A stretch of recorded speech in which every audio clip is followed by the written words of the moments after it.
மக்களுக்கு நல்லது பண்றதுக்கு அரசியலுக்கு வாங்கடா, கொள்ளை அடிக்கிறது கொலை பண்றதுக்கு அரசியலுக்கு. தாவேக அரசுல முக்கியமான பத்திரிகையாளர்கள்லாம் தொடர்ந்து கைது செய்யப்படுறாங்க அப்படிங்கிற மாதிரி ஒரு குற்றச்சாட்டு இருக்கு சார். முக்கியமா மாரிதாஸ் அவர்கள் கடந்த வாரம் கைது செய்யப்பட்டாரு. அரசுக்கு எதிராக பேசுற எல்லாரையுமே இந்த தாவேக அரசு கைது செய்யுது அப்படிங்கிற மாதிரி ஒரு குற்றச்சாட்டு இப்போ வச்சிருக்காங்க. இதை பத்தி என்ன சார் நினைக்கிறீங்க? இன்னைக்கு இருக்கக்கூடிய அச்சு காட்சி ஊடகங்களை விட டிஜிட்டல் மீடியா ரொம்ப வேகமாக போய்கிட்டு, அதனால தான் இன்னைக்கு 60 ஆண்டுகள் பெரியாரினுடைய கொள்கை பேசினவர்கள், அறிஞர் அண்ணாவினுடைய கொள்கை பேசினவர்கள், கருணாநிதி அவர்களுடைய கொள்கை பேசினவர்கள், இந்த திட்டம் அந்த திட்டம் அந்த திட்டத்தை நம்மளை ஜெயிக்க வச்சிரும், இந்த திட்டம் நம்மளை ஜெயிக்க வச்சிரும், கடைசியில் இப்போ பார்த்தீங்கன்னா என்ன கூட்டம் நடத்திட்டு இருக்கிறாங்க, ஜென்சி எல்லாத்தையுமே கூட்டி உட்கார வச்சு வாட்ஸ்அப்பில் ரீல்ஸ் போடுங்க அப்படின்னு சொல்லி பண்ணிட்டு இருக்காங்க. எதிர்க்கட்சி தலைவர் உதயநிதி ஸ்டாலின் அவர்கள் நேற்று ஒரு ட்வீட் போட்டிருந்தாரு. இந்த மாதிரி டெமோக்ராட்டிக்காகவும் சரி, தாவேக அரசு அவங்களோட தவறுகளை சுட்டி காட்டினதுக்காகவும் இந்த 3 சேனல்கள் அரசு கேபிளில் முடக்கப்பட்டிருக்கு அப்படிங்கிற மாதிரி, இதை நாங்கள் இதுக்கான விளக்கம் கொடுத்தாகணும், அதே மாதிரி இதை கண்டிக்கிறோம் அப்படிங்கிற மாதிரி ஒரு ட்வீட்டும் போட்டிருந்தாங்க. ஸோ அவங்க எந்த வரம்பையும் மீறி 1 மாத காலமாக இந்த இன்வெஸ்ட்மெண்ட்ஸ்லாம் கீர்த்தனா அவர்கள் கவனிக்கல அப்படிங்கிற மாதிரி ஒரு குற்றச்சாட்டை முன்வைக்கிறாங்க சார். தென்கொரியா போய் இன்வெஸ்ட்மெண்ட் கொண்டு வந்திருக்காங்க இப்போ, பட் ஆனால் இது இவங்க கவனிக்கலனால தான் ஆந்திராவுக்கு போயிடுச்சு அப்படிங்கிற மாதிரி ஒரு தொடர் குற்றச்சாட்டு கீர்த்தனா அவர்கள் மேலே வைக்கிறாங்க. இப்போ சகோதரி கீர்த்தனா அவர்கள் இங்கேருந்து இப்போ போய் அயல்நாடுகளுக்கு போய் முதலீட்டை ஈர்க்கணும் அப்படின்றதுக்காக ஒரு பயணத்தை மேற்கொண்டிருக்காங்க. இப்போ வந்ததை பாதுகாக்கணுன்ற ஒரு நிலையும் அவங்கள்ட்ட இருக்கும் இல்லையா? திமுக அரசு ஒப்பந்தம் போட்டு 6 மாத காலம் அவங்க ஃபாலோ பண்ணியிருப்பாங்கல்ல, 6 மாத காலம் ஃபாலோ பண்ண விஷயத்த இவங்க அமைச்சராகி இப்போ 20 நாளையில் வேற ஊருக்கு போயிடுச்சுன்னு சொன்னால் கேட்குறவங்க கேனையாக இருந்தால் கேப்பையில் நெய் வடியும்னு சொல்லி ஒரு பழமொழி அப்படி தான் கேட்டுக்கணும். தங்கச்சி பிரியா யார் கூட சண்டை போட்டுதுன்னா, அவங்க கூட ஒருத்தவங்க லிப்ஸ்டிக் அதிகமாக போட்டுட்டு வந்துட்டாங்க, பாதுகாவலராக வரக்கூடியவங்க லிப்ஸ்டிக் அதிகமாக போட்டுட்டு வந்துட்டாங்கன்னு தான் சண்டையே.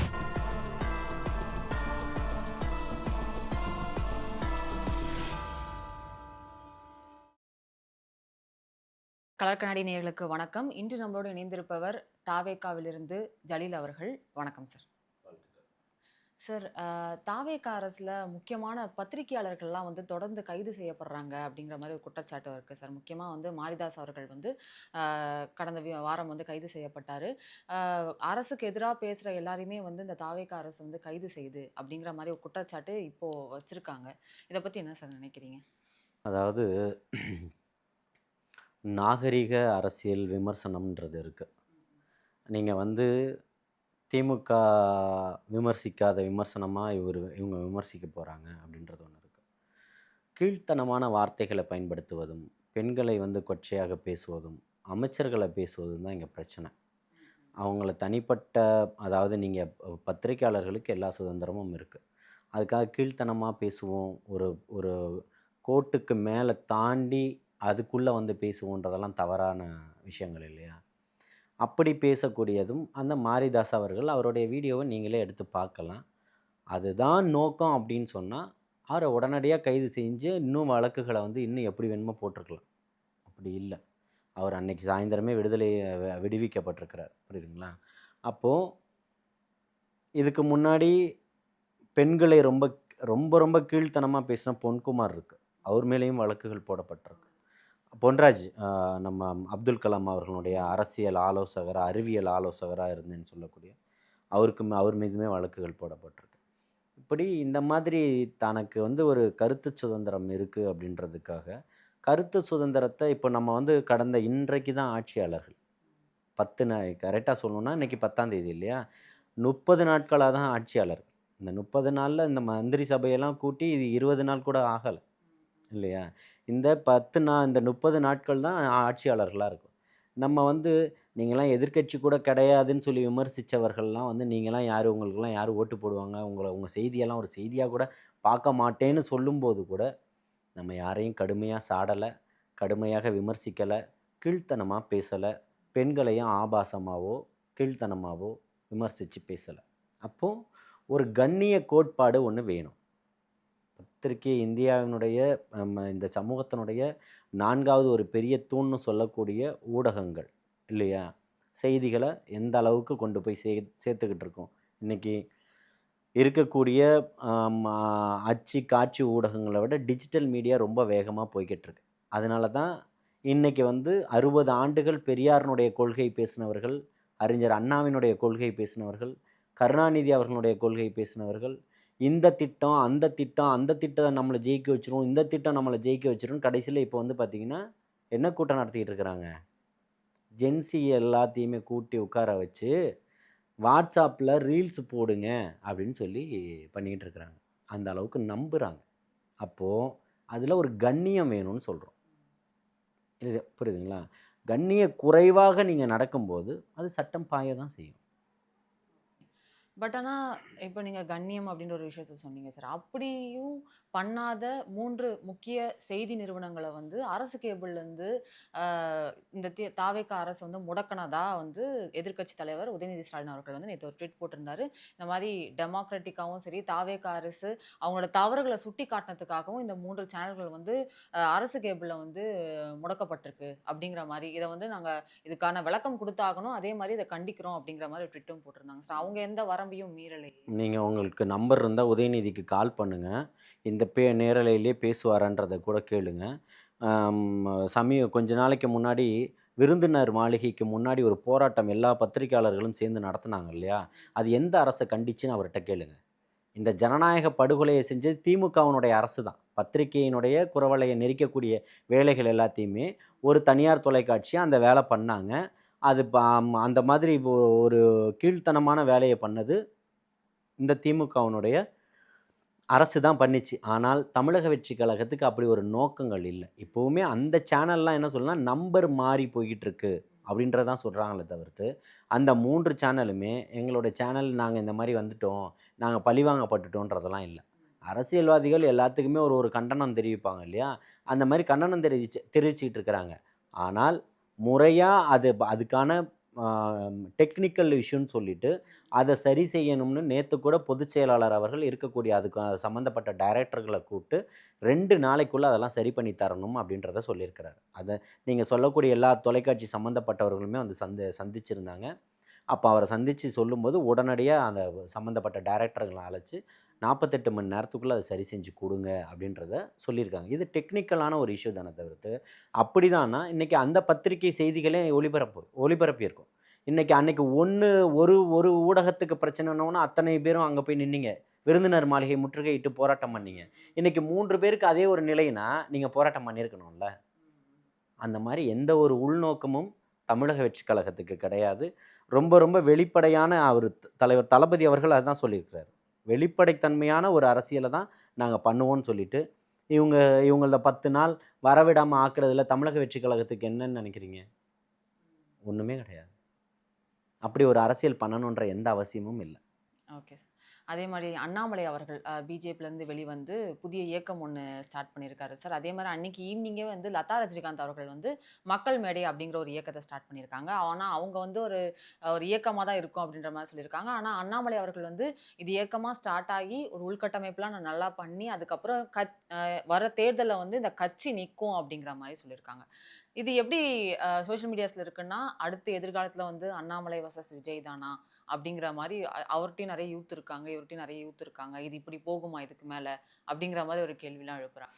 இல்ல அதாவது ஆம் ஒருத்தர் வந்து ஒரு இயக்கம், ஒரு மூவ்மெண்ட்டா ஆரம்பிச்சிருக்கிறாரு அப்படின்னு சொல்லி சொன்னோம்னா, அவரு என்ன கொண்டு வராரு அப்படின்றதெல்லாம் பார்க்கணும். ஏன்னா, நீங்க வரும்போது இப்படி தான் வரீங்க, உங்களுக்கு ஒரு ஆதரவு இருக்குன்னு சொன்னா, தமிழக வெற்றிக் கழகம் வந்துச்சு, உடனே அதுக்கான முயற்சிகள எடுத்தது. களத்துல இறங்கிச்சு, எல்லா இடத்துலயும் எல்லா வேலைகளையுமே பார்த்துச்சு. அதுக்கே 1008 பேர் 1000 பேசுனீங்கன்னு வச்சுக்கங்க. ஆனால், இவர் தொடர்ச்சியாக வந்து ஒரு மதவாத அரசியலுக்கு ஆதரவாகவும், பாசிச சிந்தனையாளர்களோடவும் கைகோர்த்து நடந்துட்டு, பாசிச சிந்தனை உள்ள கட்சியோட நீங்க வந்து மாநில தலைவரா பதவி வகிச்சுட்டு, அவங்க சொன்ன அத்தனைக்குமே நீங்க வந்து ஆமாம் போட்டுட்டு, இன்னைக்கு ஜனநாயக ரீதியில பேசுவத மக்கள் எப்படி எடுத்துப்பாங்கன்றது தெரியாது. இல்லையா? அப்படிப்பட்ட அடிப்படையில தான் அத வந்து பார்க்கணுமே தவிர்த்து, கட்சி ஆரம்பிப்பதற்கும், இயக்கங்கள் ஆரம்பிப்பதற்கும் எல்லாருக்கும் எல்லா வித தார்மீக உரிமை உண்டு. அரசியல் சாசன சட்டம் அதுக்கு இடம் கொடுக்குது. அதனால இவரு ஆரம்பிக்க கூடாதுன்னு சொல்றதுக்கு எனக்கு தனிப்பட்ட மனிதனாக எந்த அதிகாரமும் இல்ல. புரியுதுங்களா? யாருக்கும் எந்த அதிகாரமும் இல்ல. அவருடைய கட்சி, அவருடைய வளர்ச்சி ஆரம்பிச்சிருக்கிறாரு. அவர் எந்த எந்த அவர் எந்த விதத்தில் நல்லது செஞ்சாலும் வாழ்த்துக்கள் தான். அதுக்கு நமக்கு ஒன்றும் மாற்று கருத்து கிடையாது. அதை மக்கள் ஆதரிச்சா வரப்போறாரு. லதா ரஜினிகாந்த் அவர்களுக்கு இல்லாத ஒரு இது அவர்களுக்கு வந்துருச்சா? அவருக்கு கிடைச்ச வாய்ப்பையே விட்டுட்டாருன்னு சொல்லுவாங்க இல்லையா? அப்போ நீங்க இதெல்லாம் இத்தனை ஆண்டுகள் எங்க போனீங்க? இப்போ களத்துல வந்து நீங்க எதுக்காவது நின்றுருக்கீங்களான்னு கேட்கிறேன். லதா ரஜினிகாந்த் அவர்கள் இங்க பல கட்ட போராட்டங்கள் நடந்திருக்கு. இப்ப தலைவர் தளபதி அவர்கள சொன்னா எல்லாத்துக்குமே என்னால விளக்கம் கொடுக்க முடியும். எந்தெந்த இடத்துலலாம் இப்போ இயற்கை சீற்றங்கள் நடந்ததோ, இல்ல இப்ப ஈழத்தமிழர்கள் போராட்டம் நடந்ததோ, தங்கை அனிதா வீட்டு பிரச்சனையாக இருந்தாலும் சரி, எல்லாத்துக்குமே களத்துல வந்து நின்றுருக்கிறாரு. மீனவர்கள் பிரச்சனையா இருந்தாலும் இருந்திருக்கிறாரு, பேசியிருக்கிறாரு. லதா ரஜினிகாந்த் அவர்கள் நீங்க என்ன பேசுனீங்கன்னு நம்ம கேட்க வேண்டிய ஒரு இடம் இல்லையா? அவங்க ஒரு ஒரு மக்கள் அவங்க ஆரம்பிச்சிருக்கிற பேர் என்ன? மக்கள் மேடை இயக்கம். மக்கள் மேடை இயக்கம்னு ஆரம்பிச்சிருக்காங்களா? அந்த மக்கள் மேடை இயக்கம் எதை சார்ந்து பயணிக்குதுன்றது ஒண்ணு இருக்கு. இப்போ வந்து நம்ம ஐஏஎஸ் சகாயம் அவர்கள் ம் ஸ்டார்ட் பண்ணாரு. அத பண்ணும்போது, அவரு அரசியலுக்கு வாங்கன்னு கூப்பிடும்போதும் வரல. அது அவருடைய விருப்பமா போயிடுச்சு. அதில பயணித்துக்கிட்டு இருந்தவங்க நெறைய பேருனுடைய விருப்பம் வந்து, இல்ல நம்ம அரசியல்ல வரணும் அப்படின்ற மாரியெல்லாம் இருந்துச்சு. இல்ல நம்ம அரசியலுக்கு போகக்கூடாதுன்னு அவருடைய ஒரு கருத்து இருந்துச்சு. இதெல்லாம் நெறைய விஷயங்கள் இருக்கு. யார் எதை சுற்றி வராங்கன்றதையும் நம்ம பார்க்கணும். இன்னைக்கு அதே இன்னைக்கு அவர் கூட இருந்த அத்தனை பேருமே பிரிஞ்சு வந்து, இன்னைக்கு தமிழக வெற்றி கழகத்த நோக்கி தான் பல பேரினுடைய பயணங்கள் மாறியிருக்கு. ம். Okay sir. அதே மாரி மினிஸ்டர் கீர்த்தனா அவர்கள் மேல ஒரு சமீப காலமா ஒரு ஒரு 1 வாரமா ஒரு ஒரு குற்றச்சாட்டு வைக்கிறாங்க. இதுக்கு முன்னாடி வந்து ஷிப் பில்டிங் ஒரு இன்வெஸ்ட்மென்ட் வந்து தூத்துக்குடிய நோக்கி இங்க வந்துச்சு. தொழில்துறை அமைச்சரா இருக்கக்கூடிய அவங்க வந்து எம்ஓஇ வந்து டிஎம்கே அரசு சைன் பண்ணாங்க. பட் ஆனா அத வந்து தொடர்ச்சியா அவங்க வந்து அத கவனிக்கல. அதனால அந்த இன்வெஸ்ட்மென்ட் இப்ப வந்து ஆந்திராக்கு போயிடுச்சு. அப்படின்ற மாரி இன்னும் ஒரு சில பேர்லாம் என்ன சொல்லியிருக்காங்கன்னா, 1 மாத காலமா இந்த இன்வெஸ்ட்மென்ட்ஸ்லாம் வந்து கீர்த்தனா அவர்கள் வந்து கவனிக்கல. அப்படிங்கிற மாரி ஒரு குற்றச்சாட்ட முன்வைக்கிறாங்க சார். தென்கொரியா போய் இன்வெஸ்ட்மென்ட் கொண்டு வந்திருக்காங்க இப்போ. பட் ஆனா இது வந்து இவங்க கவனிக்கல. அதனால தான் ஆந்திராக்கு போயிடுச்சு அப்படிங்கிற மாரி ஒரு தொடர் குற்றச்சாட்டு கீர்த்தனா அவர்கள் மேல வைக்கிறாங்க. இப்போ வந்து சகோதரி கீர்த்தனா அவர்கள் வந்து இங்கேருந்து இப்போ போய் அயல்நாடுகளுக்கு போய் அ முதலீட்ட ஈர்க்கணும் அப்படின்றதுக்காக ஒரு பயணத்த மேற்கொண்டிருக்காங்கன்னா, அப்போ வந்தத பாதுகாக்கணும்ன்ற ஒரு நிலையும் அவங்கள்ட்ட இருக்கும் இல்லையா? அப்போ இன்னைக்கு வந்து அரசு வந்து அதெல்லாம் எந்த விதத்திலயும் தவற விட்டுடாது. திமுக அரசு ஒப்பந்தம் போட்டு 6 மாச காலம் அவங்க ஃபாலோ பண்ணியிருப்பாங்கல்ல. 6 மாத காலம் ஃபாலோ பண்ண விஷயத்த, இவங்க அமைச்சராகி இப்ப 20 நாளையில வேற ஊருக்கு போயிடுச்சுன்னு சொன்னா, கேட்கிறவங்க வந்து கேனையா இருந்தா, கேப்பையில வந்து நெய் வடியும்னு சொல்லி ஒரு பழமொழி இருக்கு.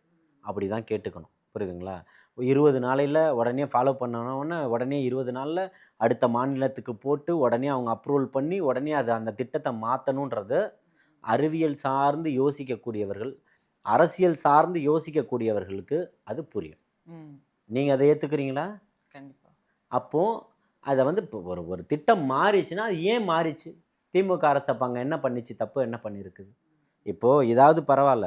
ஏற்கனவே வந்த உடனேயே விமான தொழிற்சாலை ஒண்ணு வந்து மாறிடுச்சு அப்படின்னு சொல்லி சொன்னாங்க இல்லையா? ஒரு திட்டம் வந்து வருது அப்படின்னு சொன்னா, அதுக்காக நீங்க அந்த ப்ரொபோசல் குடுத்துருக்கீங்க. அது இங்க தான் வரப்போகுதுன்னு சொன்னா, அத அத வந்து நீங்க வந்து கண்டிப்பா பின்தொடர்ந்து அதுக்கான முயற்சிகள் எல்லாத்தையுமே நீங்க எடுத்திருப்பீங்க. எடுத்த முயற்சிகளுக்கு உங்களுக்கான விடயங்கள் என்னன்றது வரும். ஆனால், அதுக்கு முன்னாடியே திட்டம் தமிழ்நாட்டுக்கு வந்துட்ட மாதிரியும், ஆ முதலீடுகள் நடந்துட்ட மாதிரியும், அது வந்து திரும்ப ஓடி போயிட்ட மாதிரியும் ஒரு இல்லாத ஒரு தகவல்கள சொல்லிக்கிட்டு இருக்கக்கூடாது. புரியுதுங்களா? இன்னைக்கு வந்து பார்த்தீங்கன்னா, ஒவ்வொரு இடத்துலயும் ஆள் வச்சு திருடிக்கிட்டு இருக்கிறீங்க, ஃபீஸ் கேரியர புடுங்கிக்கிட்டு. அதுக்கான காணொளிகள்லாம் வெளியானத பார்த்துக்கிட்டு இருக்கிறீங்க. அப்போ இருக்கக்கூடிய ஆட்சிகள வந்து குறை சொல்வதற்காக என்னென்ன வேணுமோ, அத எல்லாமே நீங்க தேடி தேடி அலைஞ்சுகிட்டு இருக்கிறீங்க. இது போடல, அவங்க வந்து ட்ரெஸ் இப்படி பண்ணிக்கிட்டு இருக்கிறாங்க, ரீல்ஸ் இப்படி நீங்க வந்து உங்களுடைய அறிவ வந்து நீங்க என்னதான் பெரியார கேட்டு வளர்ந்தீங்கன்னு தெரியல. நீங்க எப்படி அறிவு திருவிழா நடத்துனீங்கன்றது நமக்கு ஒண்ணும் புரியல. வியப்பாவும், விந்தையாவும் இருக்குன்னு சொல்றேன். கண்டிப்பா சார். அதே மாரி சத்யராஜ் அவர்கள் கொளத்தூர்ல வந்து திருமடை கூட்டத்தில பேசியிருக்காரு. அழுதுருக்காருன்னு சொல்லலாம். முதல்வர் அப்படின்ற ஒரு பொசிஷனுக்கே வந்து எடுத்துக்காட்டா இருந்தவர் வந்து ஸ்டாலின் அவர்கள். அ எனக்கு அவர் தான் என்னைக்கும் பேச பேச அவருக்கு வந்து முதல்வர் ஸ்டாலின் வரும்போது, எனக்கு அவர் தான் முதல்வர் அப்படிங்கிற மாரி சொல்லியிருந்தாரு. அ பட்டா தான் நீங்கலாம் திருந்துவீங்க, படுங்க கண்டிப்பா அப்படின்ற மாரி சொல்லியிருக்காரு. நெறைய விஷயங்கள் பேசியிருக்காரு. மொத்தமா இந்த தாவேக்கா ஆட்சி வந்து இன்எக்ஸ்பீரியன்ஸா இருக்காங்க, மந்திரிகள் சரியில்ல அப்படின்ற மாரி நெறைய விஷயங்கள் பேசியிருக்காரு. இதுக்கு முன்னாடி நான் திமுக அனுதாபின்னு தான் சொன்னாங்க. இப்ப நான் வந்து திமுக காரன் தான் நானு. இன்னும் சொல்லப்போனா 103வது பிறந்தநாள் இப்ப கலைஞரது முடிஞ்சுது சார். 104வது பிறந்தநாள் அப்போ கண்டிப்பா முதல்வரா மு.க. ஸ்டாலின் தான் இருப்பாரு அப்படிங்கிற மாரி ஆணித்தனமா சொல்லியிருக்காரு சார். ம். அவரு. இத பத்தி என்ன நினைக்கிறீங்க? தமிழ்நாட்டில் மொத்தம் எத்தனை கல்லூரிகள் இருக்கும்னு நினைக்கிறீங்க? ஒரு 600, 700 சார். எல்லா கல்லூரி, கலைக்கல்லூரிகள், அந்த ஆமா. கல்லூரி, மருத்துவக் எல்லாரும் சேர்த்து. கல்லூரி எல்லாமே. எல்லா கல்லூரிக்கும் ஒரு ஒரு முதல்வர் இருக்கிறார். ம். புரியுதா உங்களுக்கு? அந்த மாதிரி அவருக்கு அவர் முதல்வர்ன்றதுல எங்களுக்கு என்ன வருத்தம் இருக்க போகுது? ம். ம். புரியுதுங்களா? அந்த மாதிரி ஒவ்வொரு ஸ்கூலுக்கும் ஒவ்வொரு முதல்வர் இருப்பார். தெரியும்ல உங்களுக்கு? தெரியும் சார். பிரின்சிபல் தானே? ம். ம். ம். அவர் தானே? ஆமா. அந்த மாதிரி அதில் அவருக்கு முதல்வராக இருந்துட்டு போறாரு. அதை பற்றி அவர் சாகுற வரைக்கும் கூட இருந்துட்டு போறாரு. எங்களுக்கு என்ன பிரச்சனை இருக்குது? ம். தமிழ்நாட்டு மக்கள் இது ஜனநாயகத்தினுடைய உரிமை. இதை இல்லைன்னு சொல்ல போறாரா சத்யராஜ்? அவருக்கு வந்து நேரில் பேசும்போது அழுக தெரிஞ்ச ஒரு மாசமா எங்கே உட்காந்துக்கிட்டு இருந்தாரு?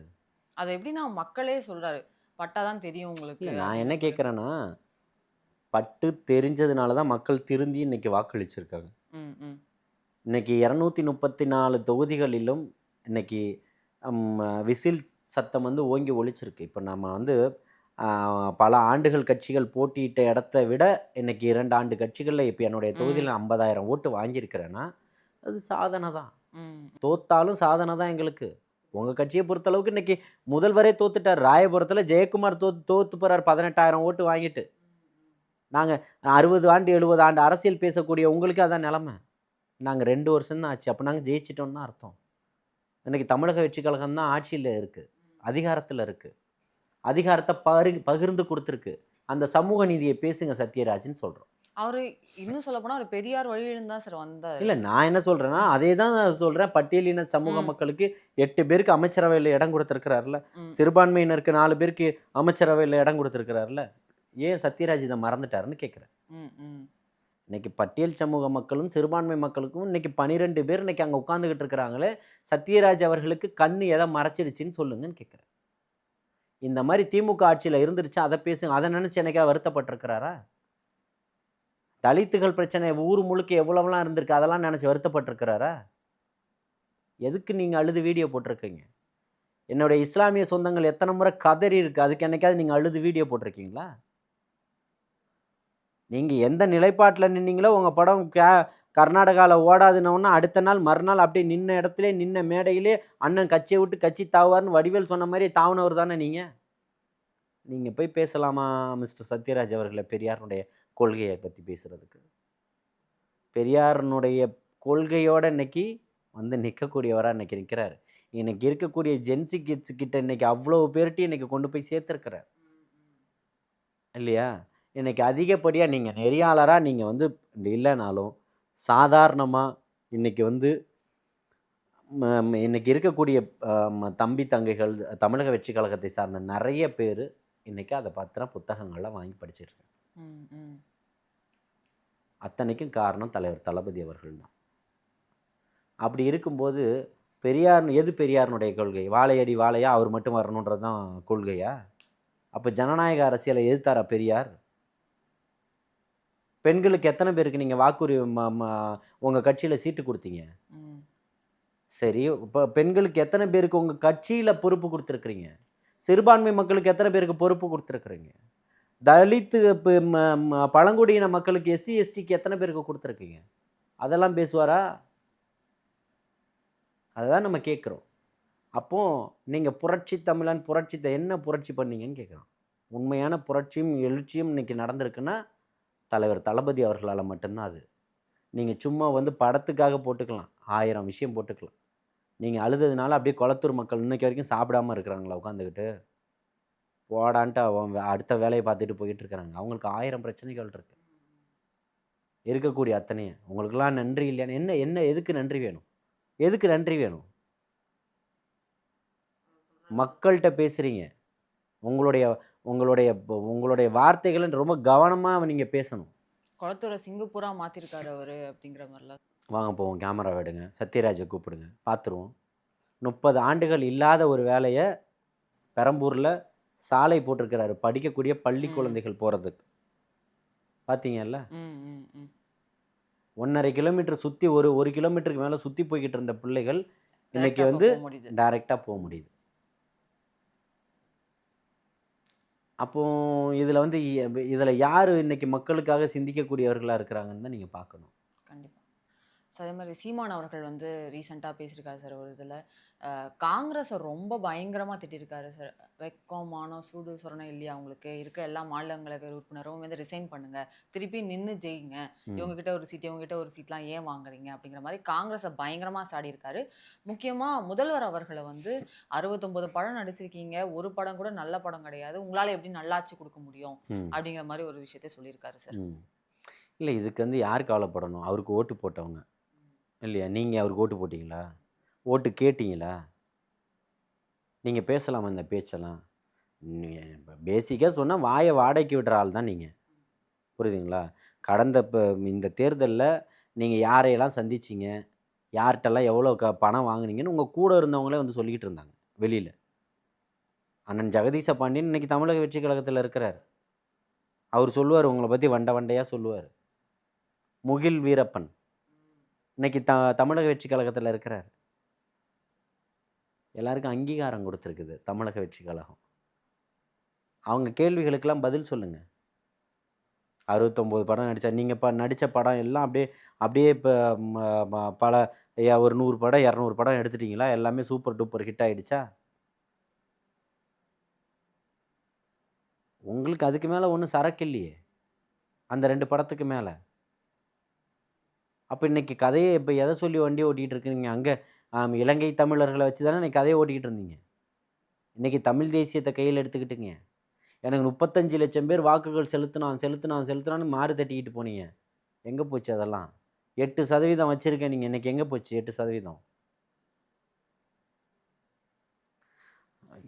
நீங்கள் இப்போ உங்களுக்கு இவங்களுக்கெல்லாம் வந்து பார்த்தீங்கன்னா வாயில் வாஸ்து சரியில்லை, அவ்வளோதான் சொல்லணும்.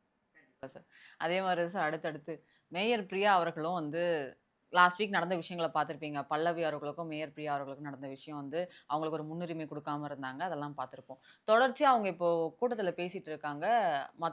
அவங்க செய்கிற திட்டம் எல்லாமே வந்து திமுக ஆட்சியில் கொண்டு வந்த திட்டங்களை காப்பி பேஸ்ட் பண்ணி பேரை மாற்றி கொண்டு வராங்க அப்படிங்கிற மாதிரி சொன்னாங்க சார். நான் வந்து பர்சனலாக சொல்லணும்னா அம்மா பேட்ரோல்னு ஒரு விஷயம் வந்து ஜெயலலிதா அம்மா கொண்டு வந்தாங்க. அதை வந்து பிங்க் பேட்ரோல்னு மாற்றினாங்க இவங்க டிஎம்கே அரசு.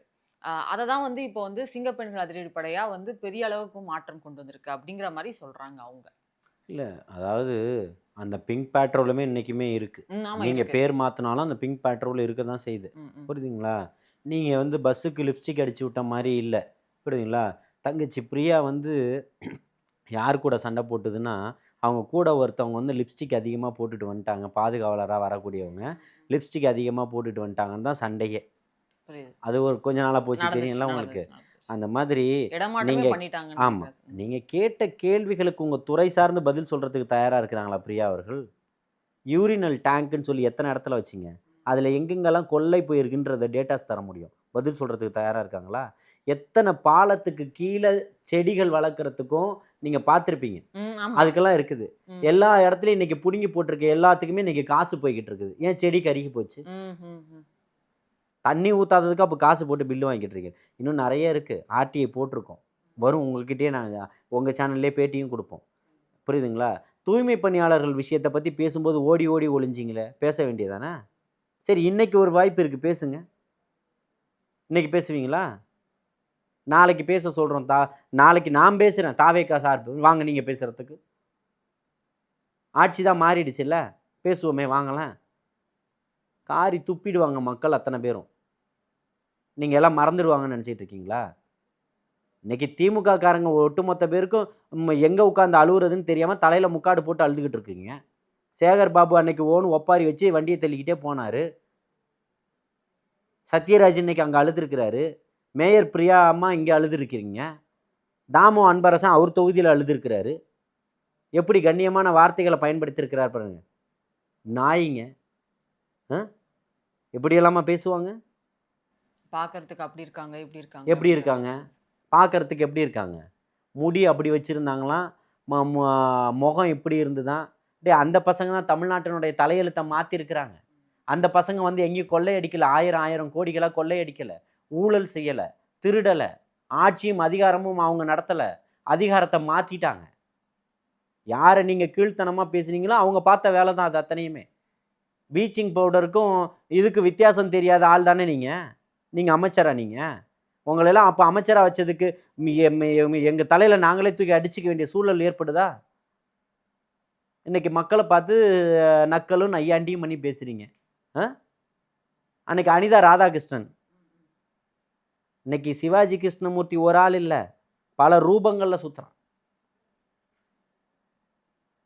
அந்த இப்போ வடிவேல் சொன்ன மாதிரி தான், அண்ணன் வந்து தனியாள் இல்லைடா பல ரூபங்களில் வருவேன்னு சொல்லுவான் பாருங்க. அந்த மாதிரி இன்னைக்கு பல ரூபங்களில் சுற்றிக்கிட்டு இருக்கிறாங்க. இவர்கள்லாம் நல்ல அரசியல்வாதியான்னு கேளுங்க. ஆர்எஸ் பாரதி அவர்கள் பேசுனது பார்த்தீங்களா? அது ஆர்எஸ் பாரதியினுடைய பேச்சு எப்படி இருந்தது, டிஆர்பி ராஜாவினுடைய பேச்சு எப்படி இருந்தது, ஆர் ராசாவினுடைய பேச்சு இருந்தது. நீங்களாம் எங்கே நாகரிக புலிகள்? நீங்கள் பெரியாருடைய கொள்கை வழி மகன் பேரன். நீங்கள் இதா தோற்று போயிட்டீங்கன்னா, ஆமாம் தோற்று போயிட்டேன், எங்களுடைய சுய பரிசோதனை பண்ணுறோன்னு சொல்லுங்கள். உங்களுடைய தோல்விக்கு காரணம் என்னன்றதை கண்டுபிடிங்க. தாவேக்காவை திட்டி தான் நீங்கள் பெரிய ஆளாகனா ஆயிக்கங்க. எங்களை விமர்சனம் பண்ணுங்கன்னு தானே சொல்கிறாரு தலைவர் தளபதி அவர்கள். நான் ஏற்கனவே பல இதில் சொல்லியிருக்கிறேன்னு, விமர்சனங்கள் என்பது என்னை நான் அழகுபடுத்தி கொள்ளக்கூடிய ஒரு கண்ணாடி. நான் அப்படி தான் பார்க்குறேன். நான் இப்போ எவ்வளோ வீடியோ பேசுகிறோம், நல்லா நான் பேசுகிறதெல்லாம் நல்லா போடுங்க கமெண்ட்டு நான் சொல்கிறோம். அது அவங்களுடைய தனிப்பட்ட விருப்பம். அவங்க என்னை திட்டலாம், அசிங்கமாக பேசலாம், அது அவனுக்கு உள்ளது. வேறு கட்சிக்காரங்க பார்க்கும்போது அவங்க அப்படி தான் பேசுவாங்க. இந்த மேடையில் பேசும்போது நான் சீமானை எதிர்த்து தான் பேசுவேன், திமுகவை எதிர்த்து தான் பேசுவேன், நீங்கள் செஞ்ச தவறுகளை நான் இப்போ எடுத்து தான் பேசுவேன். இந்த பக்கம் தவறுகள் இருந்தால் உங்களுடைய மேடைகளை இது கருத்து சுதந்திரம் இல்லையா? அதுக்காக உங்களுடைய கண்ணியத்தை காப்பாற்றிக்கங்கன்னு சொல்கிறேன். கண்ணியம்ன்றது எல்லாருக்குமே கொடுக்கக்கூடியதான். இப்போ கருத்து போடக்கூடிய எவ்வளோ பேர் போடுறாங்கன்னா அத்தனை பேரும் எனக்கு தெரிஞ்சவங்களா? இல்லை. எனக்கு அவங்களுக்கு நான் தெரிஞ்சவனா இருக்க போகிறேன்னா இல்லை. கேட்கக்கூடியதுக்கு ஒரு பதிலை போடுறாங்க. அதில் நாகரிகத்தை கடைபிடிங்க. இது சோஷியல் மீடியா, எல்லாரும் பார்க்கக்கூடியது. அதில் ஒரு நாகரிகமான கருத்துக்களை சுதந்திரமாக சொல்லுங்கன்னு சொல்கிறேன். அவ்வளோதான். அது எல்லாருக்குமே தனிப்பட்ட உரிமைகள் இருக்குது. அதை உங்களை முடக்கலை. நீங்கள் கருத்துக்களை சொல்லுங்கள், அதை சுதந்திரமாக சொல்லுங்கள். அதில் தவறுகளே கிடையாது. நாகரிகமான முறையில் பேசுங்கன்னு சொல்கிறேன். சிங்கப்பெண் அதிரடிப்படை நேற்று ஒன்று ஸ்டார்ட் பண்ணி வச்சார் சார் முதல்வர் விஜய் அவர்கள். அது நல்ல முன்னெடுப்புனே சொல்லலாம். பெண்கள் எல்லாருக்குமே ஒரு பாதுகாப்பு வளையத்தை ஒன்று சிங்கப்பெண் அதிரடிப்படை அப்படிங்கிற ஒரு போலீஸ் ஃபோர்ஸ் கொடுத்துருக்காங்க. அந்த நிகழ்ச்சி நல்லா போச்சு, எல்லாம் ஓகே சார். அதில் ஒரு விஷயம் நடந்ததை பற்றி எல்லாரும் பேசிகிட்டு இருக்காங்க. முதல்வர்கள் அவரோட பாட்டு சிங்கப்பெண் பாட்டாக இருக்கட்டும், ஆழப்புறா தமிழன், இந்த 2 பாட்டோட மியூசிக்கை அவங்க அந்த இடத்துல ப்ளே பண்ணது ஏதோ தவறாக சொல்கிறாங்க. அரசு விழாவில் எப்படி ஒரு சினிமா சாங் பாடுவாங்க, அதோட இது போடுவாங்க அப்படிங்கிற மாதிரி ஒரு குற்றச்சாட்டை முன்வைக்கிறாங்க சார். இல்லை, அதில் ஏதாவது தவறான வரிகள் வந்துருச்சா? இல்லை தவறான காதல் வரிகள் இடம்பெற்றுச்சா? இல்லை. அப்படி இருக்கும்போது வேற என்ன இருக்குது? அந்த பாட்டு யாருக்கு வேணால் போட்டுக்கலாமே. ஆனால் இதுக்கு முன்னாடி நடந்த அரசியலில் மு.க. ஸ்டாலின் அவர் கலந்துக்கிட்டு இருக்கும்போது ஹுக்கும் அப்படிங்கிற ஒரு பாடலை வச்சு எல்லாம் டான்ஸ் ஆடினாங்க சார். அதுதான் இப்போ ரிப்ளை ட்விட்டாக போட்டுட்டு இருக்காங்க. இல்லை, உங்களுக்கு வந்தால் ரத்தம், மற்றவங்களுக்கு வந்தால் தக்காளி சட்னின்னா எப்படி? அவங்களுக்கு தேவையான பாடல்களை இசைச்சிட்டு போகிறாங்க. அவங்க காவல்துறையில் ஒரு வாத்திய குழு தான். புரியுதுங்களா? என்ன குழு? வாத்திய குழு இல்லையா? அவங்க வாத்தியம் எதை வச்சு வைப்பாங்க? கள்ளக்குடி கொண்ட கருணாநிதி வாழ்கவேன்னு பாடணுமா? வேற என்ன பாடுவாங்க? சரி, எந்த சினிமா பாட்டும் பாடலை, வேற என்ன பாடுவாங்க? ஜனகணமன மட்டும் பாடணுமா? ஏங்க அதாவது அது டிபார்ட்மெண்ட்டு, சரிங்களா? டிபார்ட்மெண்ட்டை கேட்கட்டும், அவங்க டிபார்ட்மெண்ட் எனக்கு தெரிஞ்ச வரைக்கும் நான் சொல்லியிருக்கேன். டிபார்ட்மெண்ட்டு சொல்லட்டும். சரியா தவறா, இதுக்கு முன்பு நடக்கலையான்றது மக்களுக்கு தெரியும். எல்லாம் நடந்திருக்கிறது தான். நீங்கள் இன்றைக்கி புதுசாக ஒன்று வந்துருச்சுன்ற மாதிரியே நீங்கள் ஒரு விஷயத்தை க்ரியேட் பண்ணிங்கன்னா அதுக்கு என்ன பதில் சொல்ல முடியும்? இட்ஸ் வெரி ராங் ப்ரோன்னு தான் சொல்ல முடியும். Okay sir. உங்களுக்கு தேவையான தகவல் கொடுத்ததுக்கு ரொம்ப நன்றி சார். Thank you so much. வாழ்த்துக்கள்.